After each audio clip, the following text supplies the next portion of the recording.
Welcome again to my YouTube channel, and I want to say a big thank you for subscribing, for watching the channel, and for sharing the videos in this channel.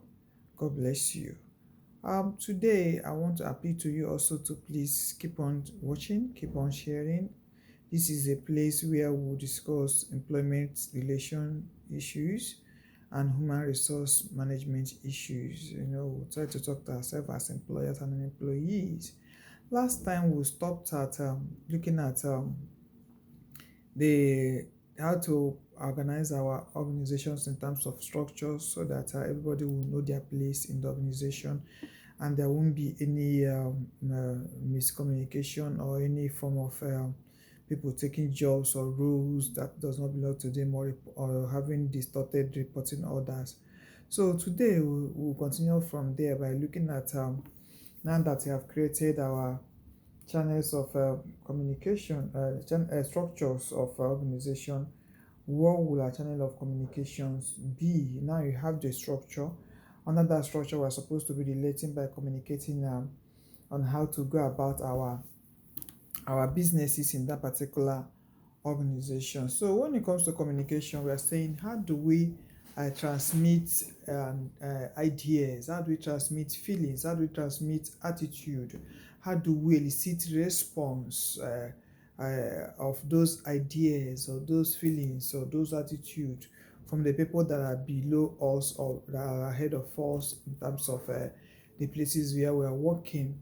How do we bridge that, put a bridge in our exchange of thoughts, ideas, and feelings, so that you are not saying another thing and I'm perceiving it as another thing, or I'm not seeing you as not talking to me, or seeing you as belittling me or not taking me serious. So that's why our communication is very, very important. We need to transmit ideas, we need to transmit and receive ideas, we need to transmit feelings and attitude to one another so that nobody feels left out. And there are two forms of it that we can do. We can either do it formally or informally. When we talk about the informal, we're talking about those non-official ones that we do, unregulated communication, those ones that come to you, unverified information, rumors that come to you in your office. You are there, somebody is shooting in the morning, instead of going to his desk to sit down, the person is coming to you to come and say, "Did you hear?" And you self, you are listening very attentively what the person did you hear what so person said? That manager downstairs, you that is upstairs, that person in that department says so and so thing. Those things are informal communications, but the formal one is the one that is bounded by the rules and regulations of your organizations. Those ones, that things like notice of meetings, things like things you put on your notice board that says you shall not do this or you shall not do that, you're supposed to report to this person, or you're supposed to carry social activities. Those are the formal ones because it has bounds, it has rules, it has regulations on what you're supposed to do and what you're not supposed to do. It is valid, yeah, and it's the most formal way of giving information in an organization. So it's the informal one is a valid way of passing information from organizations, and formal way, you can categorize it either into horizontal, into vertical, or into diagonal on how you want to do it. Your vertical is where you have your upward and downward communication. Your horizontal, we are all like this, so information is spreading like this. Diagonal, so those are the ways you could pass your information. So when it comes to the vertical communication, information will flow from the employee to other levels of managers. It flows from the employees, it goes to other levels of managers. You use it to inform your manager about the work that is in progress. You use it to let them know about open policies that are coming up that either you like or you did not like. You use it to understand each other in terms of relationship with your managers.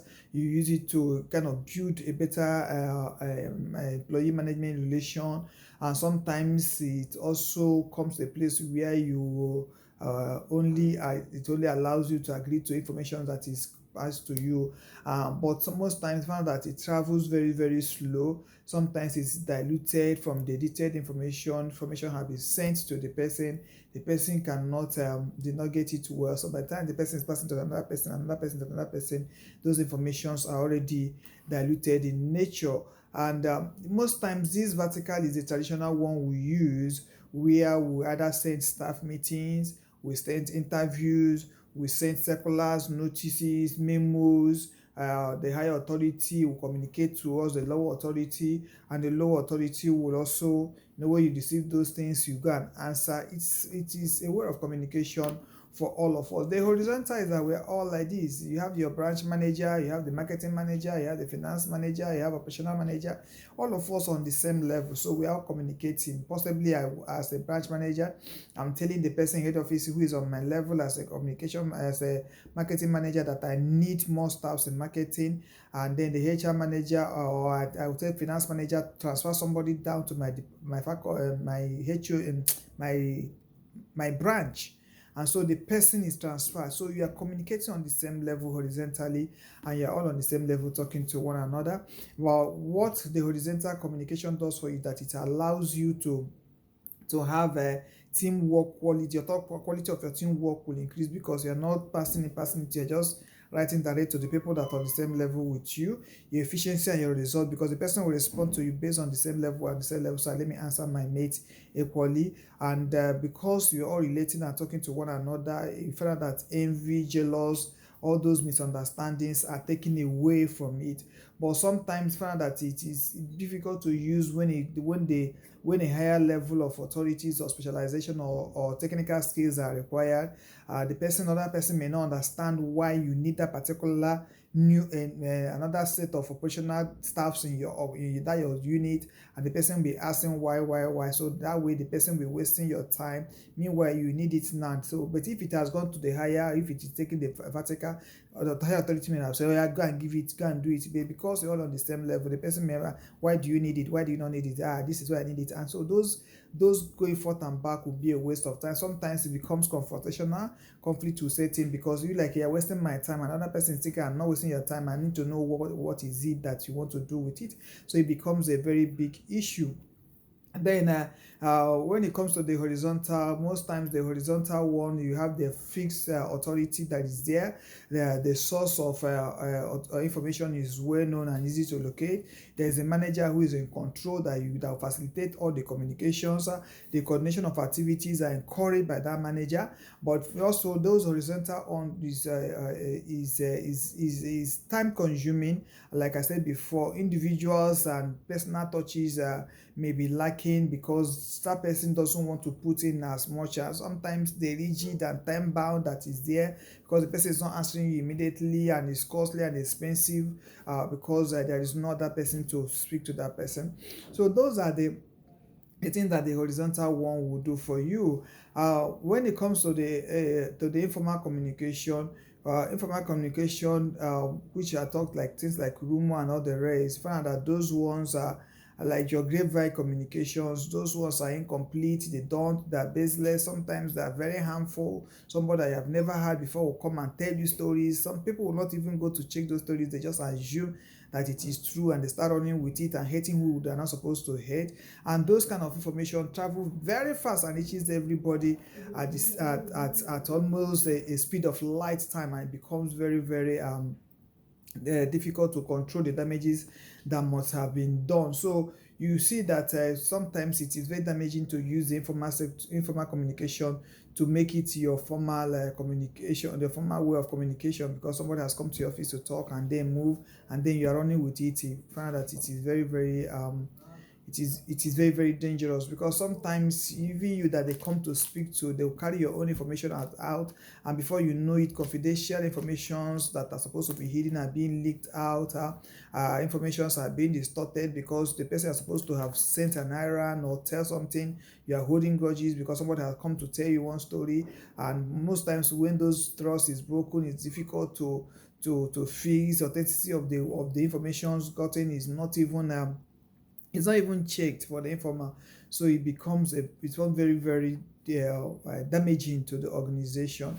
So if you want to have a very effective communication in your organization, these are some of the methods that you can use to have those effective communication in your organization. You can do it orally. Oral method is one form where you speak the words to your employees.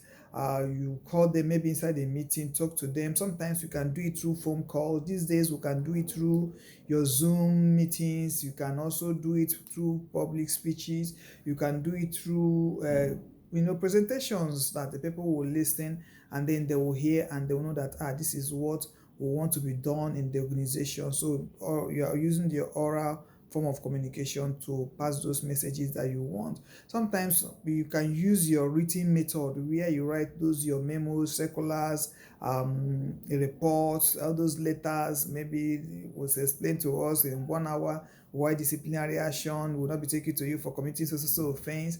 Those are also a way of communicating to people. You can send a memo. We'll have a meeting at 12. Everybody is expected to be seated by 11:30 before the MD will walk in. It is your form of communication. Another form of communication that people use also are the non-verbal communication, the gesture of communication. You can use it in an office where you want to, you are talking to somebody, you just use your eye and the person understands. Sometimes in the meetings where I know I have been in one place that the person was supposed to make some presentations, and so there was some other person that was supposed to be a judge to judge him and score him. And when he was trying to make so much mistakes, I have to just wait for the eye contact and just wink at him to stop talking. And the man understood immediately that I'm going beyond, I'm working towards failure. So he stopped, and later on he came to say, thank you. I said, you are going towards, you're destroying yourself with saying so much of what is irrelevant to what you are asked.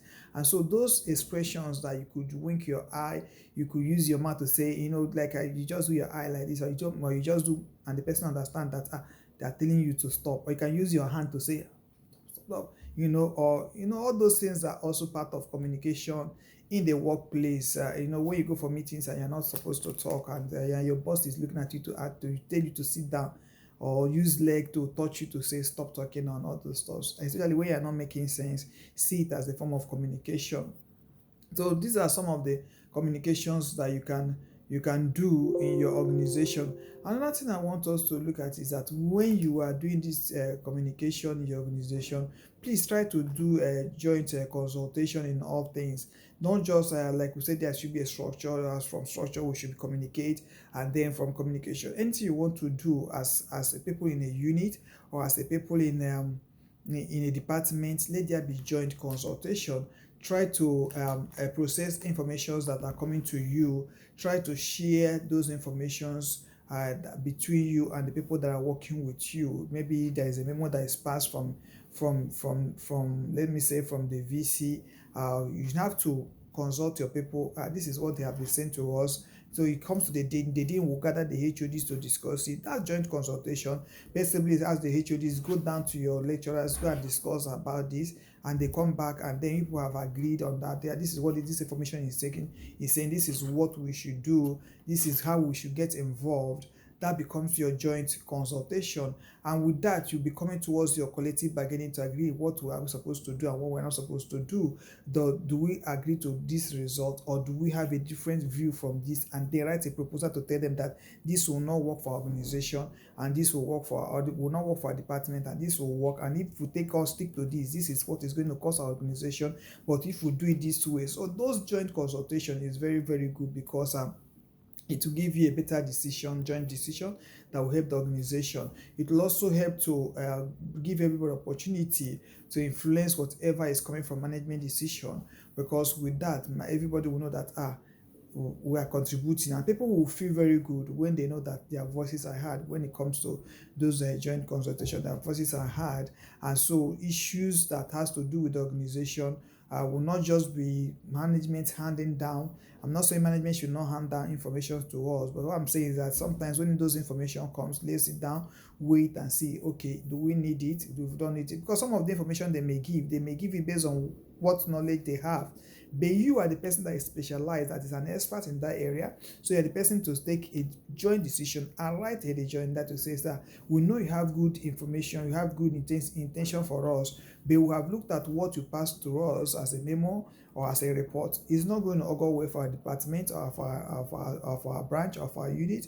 And so this is how we think we should do it better based on what you have given to us, and have a better. That becomes you consulting with them and them consulting with you and taking a final decision that will help the organization and help you also, and everybody will not have quarrels and conflict coming left, right, center in that particular organization. So the whole essence of all this communication and jointly doing it together is to make sure that we don't have problem when we are handling issues in the organization, to make sure that whatever we exchange as memos, as communication vibes, is useful not just to the employer but also to the employee, because we are all partners in this business called the place of work. And so we can also use those information to begin to re-strategize and see things that will go better for our organization and make the organization run better and be competitive among its mates, and then